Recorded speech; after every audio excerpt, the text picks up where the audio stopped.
You ever look at a map, Yeah. and there are just some places, like maybe it's a vast desert or like the middle of the ocean. Right. And you just get this feeling Right. that there are just some places where the things that we think we know, the things that we think we understand, Yeah. maybe they don't apply. They don't quite apply. Right. Maybe logic gets a little, I don't know. Fuzzy, yeah. Hmm. And, I think we all kind of have that instinct. And Yeah. maybe that's one of the reasons why a place like the Bermuda Triangle or, sometimes it's called the Devil's Triangle has this hold on our imaginations. It really does. It conjures up so many images, when you say the name. Yeah, like lost ships and planes just disappearing. Vanishing into thin air. And it's not just, folklore and campfire stories. No. This is an area. A real place. It's roughly triangular. Yeah. And it's in the western North Atlantic connecting Miami, Bermuda, and San Juan. Right. It has a real history of these unexplained disappearances. Yeah.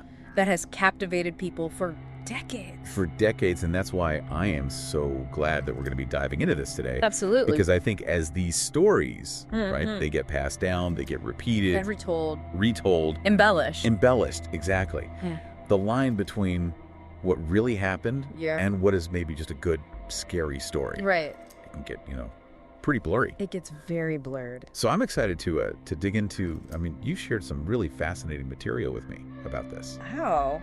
We've got some good stuff here. We've got some great stuff to really dig into the facts and, look at the sources and just see. Absolutely. Okay, so what do we know? What can we actually glean from these accounts? Right. Move beyond the spooky story. Yeah, exactly. So, sea monsters. Alien abduction. We'll set those aside for today. Setting them aside for today. Maybe another day. Right. But let's stick to the facts. And, the sources that you've shared, they really seem to give a good historical background. They do, a good foundation. And then they really zero in on two very well-known events. The disappearance of the USS Cyclops. Yeah. And then, of course, the mystery of Flight 19. Yeah. So if we really examine those two cases, hopefully we can get some real insights. Yeah, I'm excited to dig in. Let's start with the USS Cyclops. Okay, sounds good. This was a big one. A big ship. Yeah. A collier, right? It was commissioned in 1910. 1910, yep. I was reading that it was almost 550 feet long. That's huge. Can you even imagine fathom a ship that big just vanishing? Right, without a trace. And a crew of like over 300 people. 306, to be exact. 306 people. So, and then, a lot of souls lost. Yeah. During World War I, it was assigned to the Naval Overseas Transportation Service. Yeah. Can you tell us a little bit about what that service even did? Well, during wartime, think of them as the supply line, the logistical backbone for the Navy. They moved all the essential goods. Okay. Everything. Food, fuel, weapons, equipment. Okay. All across the Atlantic. Gotcha. So the Cyclops, as a collier, it was transporting coal. Primarily coal. Which was essential for ships. Yeah, they needed that to run. Yeah. So early 1918, the Cyclops sets out. On its final voyage. Leaves Rio de Janeiro. In Brazil. On February 16th. Loaded with 11,000 tons. 11,000 tons of manganese ore. Yeah. That's it.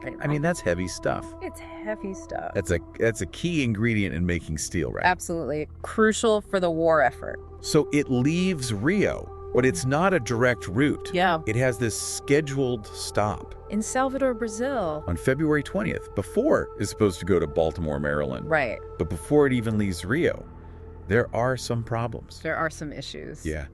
There's the commander of the ship. He reports this cracked cylinder in the starboard engine. Yeah, not good. So basically... And one of the engines is down. One of its engines isn't working. Yeah. You'd think they'd be like, okay... Back to port. Let's fix this. But a survey board, they recommend... that it keeps going. Continue the voyage.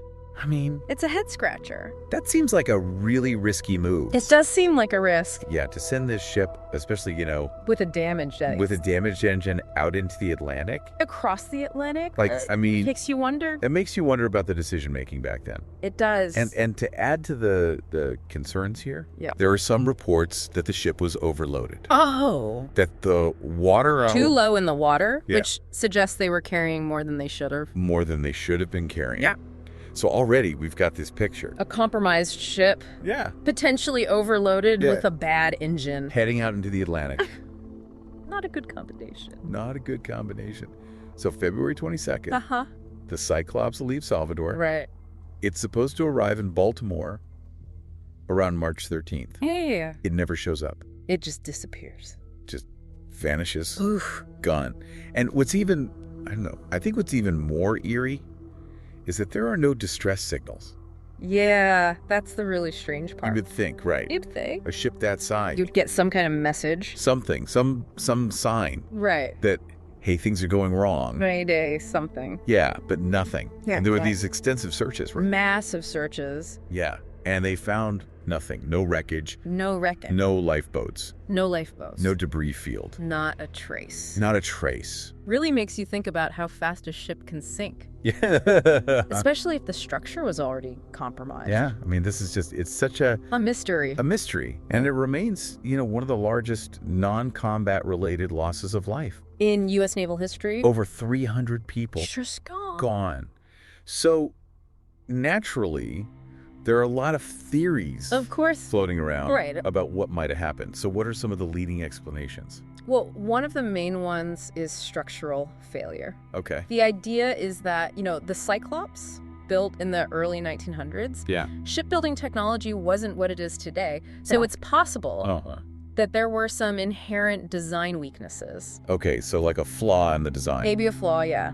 And then you combine that right. with the stress of being overloaded right. and operating with a damaged engine. And those weaknesses could have led to this sudden and catastrophic failure, structural failure, causing the ship to sink very rapidly. So that would explain why. It would explain the lack of a distress call. And the lack of debris. Yeah, if it just went down. Just went straight down. Very quickly. Yeah.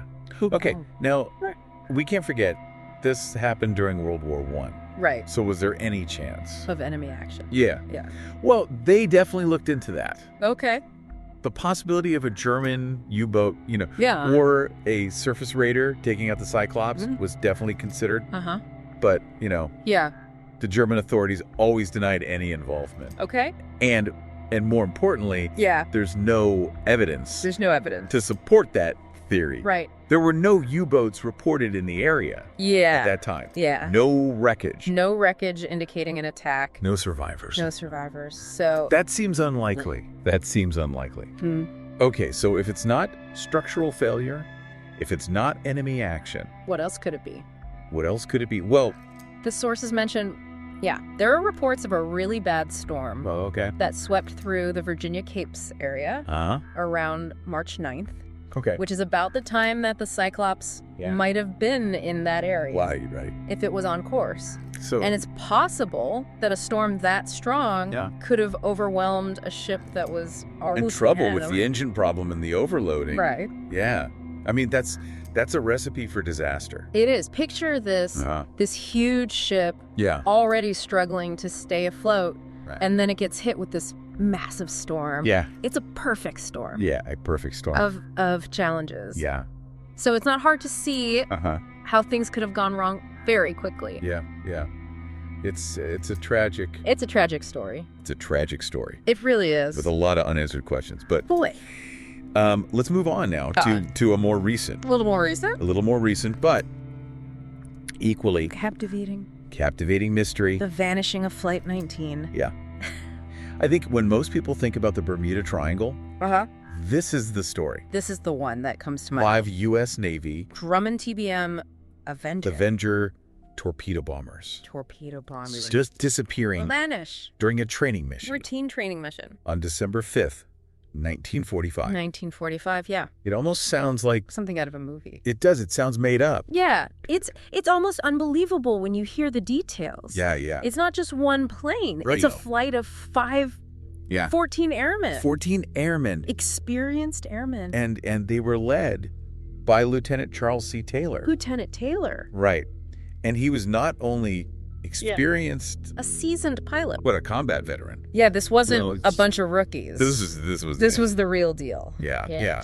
And it was supposed to be just a regular training exercise, right? Yeah, pretty standard stuff. Uh-huh. They had this triangular flight path planned. Yeah? They were going to fly east from the Naval Air Station Fort Lauderdale out to the Hens and Chicken Shoals. Hens and Chickens Shoals, okay. For some bombing practice.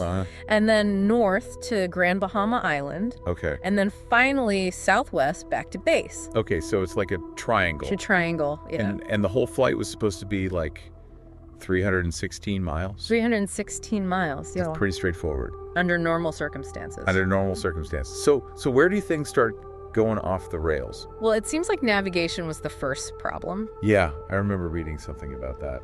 About 90 minutes into the flight, okay, Lieutenant Taylor starts reporting compass problem. Oh, no. Malfunctioning compasses. Okay, that's not good. He starts to get convinced that they're off course, and he thinks that they're over the Florida Keys. But they're not.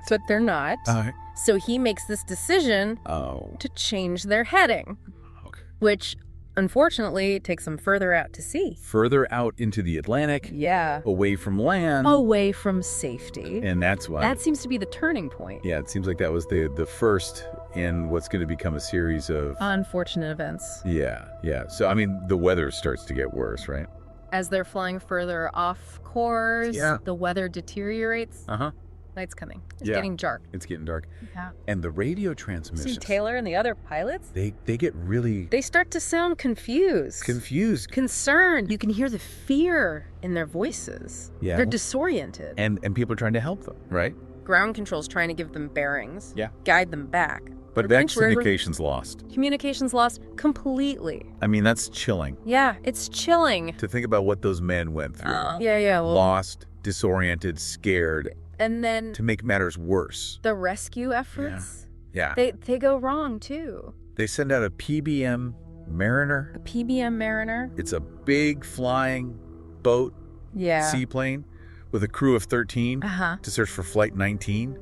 And that plane disappears, too. Oh, my God. Vanishes without a trace. So you've got... unbelievable. 5 aircraft disappearing. And then the rescue plane. And then the rescue plane... disappears. And there's no explanation. No explanation. And there was this huge search, right? A massive search. Air and sea. One of the largest ever conducted. Yeah. But no wreckage. Of either... Flight 19 or the Mariner. Has ever been found. Not a trace. It's mind-boggling. Yeah. It really is. So what could have happened? What are the explanations? Well, one of the leading theories is pilot error. Okay. The official investigations, they concluded that Lieutenant Taylor's navigational mistakes, combined with the compass problems, were the main cause. So his belief that he was over the Florida Keys. Yeah, that seems to have been the fatal mistake. Yeah. He thought they were heading towards the Gulf of Mexico, but they were going the wrong way. They were going the wrong way. Out over the Atlantic. Deeper into the Atlantic. Yeah, and eventually... they would run out of fuel. They ran out of fuel. That was it. That was it. Yeah. Now, what about those compass malfunctions? Yeah, those are interesting. Yeah, was there ever any, real explanation for why the compasses might have been malfunctioning? Well, you hear about magnetic anomalies. In the Bermuda Triangle. Yeah, this idea that there's something strange in the magnetic field there. Right. That messes with compasses. But is there any actual evidence for that? You know, there's really no scientific evidence to support those claims. So it's more likely... It's more likely. An isolated incident. Okay. Maybe a problem with Taylor's compass. Or maybe they just misinterpreted what they were seeing. And the stress of the moment. Yeah, and the heat of the moment. So it's not some magical magnetic vortex. Probably not. Swallowing up planes. Right. It's more likely. More likely. A combination of... Human error. Equipment malfunction. Then bad weather. Yeah. All coming together. A recipe for disaster. Yeah. So it's still tragic. Absolutely. And mysterious. Yeah. But a little less A little less supernatural. Supernatural. Okay, Yeah. so we've got the USS Cyclops. With Cyclops. And we've got Flight 19. Flight 19. And they're both big mysteries. Big mysteries. Forever linked to the Bermuda Triangle. To the legend of the Bermuda Triangle. Yeah, and we've got these theories. We've got theories. But no real answers. Right? I mean, the lack of conclusive evidence. That's what keeps the stories alive. Yeah. That's what makes us wonder. It really makes you think. About the power of nature. Yeah. And the challenges of navigation. Especially back then. Yeah, back in those days. Yeah. So, listeners, yeah. What do you think? What resonates with you about these stories? Is it the sheer scale? The scale of the disappearances. Yeah, the disappearances, right? Or is it that there's just no trace? No trace. No wreckage. Or is it just all of the different explanations? The different explanations and even today. Yeah. Even with all of our technology, our fancy gadgets. GPS, radar. All of that. The sea and the air. They can still be dangerous places. Yeah, unpredictable. Unpredictable. Yeah, and I think that's part of the enduring mystery of the Bermuda Triangle. Of the Bermuda Triangle, because back then, they didn't have all of that. They didn't have the tools we have today. Yeah. It makes you wonder how all of these factors... Like the limited navigation. Yeah. The communication issues. Yeah. The powerful weather. Yeah. How it all came together to create these... mysteries. These enduring mysteries. That we're still talking about today. Exactly. Yeah. Fascinating stuff. It really is. Thanks for sharing all this with me. My pleasure. And to our listeners, thanks for joining us on this deep dive. Always a pleasure. Into the Bermuda Triangle. Until next time. Until next time. Safe travels. Safe travels.